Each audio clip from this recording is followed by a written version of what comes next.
ನಮಸ್ಕಾರ. ನನ್ನ ಹೆಸರು ರೇಣುಕಾ ಶ್ರೀಕಾಂತ್ ಪತಂಗಿ, ಶಿಕ್ಷಕಿಯರು ಕೊಲ್ಹಾರ್. ಕರುನಾಡು ಸಾಹಿತ್ಯ ಪರಿಷತ್ತು ಜಿಲ್ಲಾ ಘಟಕ ವಿಜಯಪುರ, ತಾಲೂಕು ಘಟಕ ಕೊಲ್ಹಾರ್.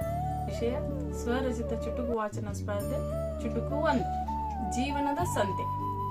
ಹಳೆ ಬಾಳಿನ ಉಪದೇಶವನ್ನು ಮರೆಯುತ್ತಿದೆ ನಮ್ಮ ಹೊಸಗೀತೆ. ಅದನ್ನರಿಯದೆ ಸಾಗುತ್ತಿದೆ ನಮ್ಮ ಜೀವನದ ಸಂತೆ. ಚುಟುಕು 2, ದಾರಿದೀಪ. ಬಳುವಳಿಯಾಗಿ ಬಂದ ಬಡತನವಲ್ಲ ಶಾಪ, ಅದು ಬದುಕನ್ನು ಪರಿಚಯಿಸುವ ದಾರಿದೀಪ. ಬಡತನದಲ್ಲೇ ಮೊಳಗುತ್ತಿದೆ ಸಾಧನೆಯ ಜಪ. ಬಡತನದಲ್ಲಿ ಹುಟ್ಟಿದ್ದು ಅಲ್ಲ ಪಾಪ.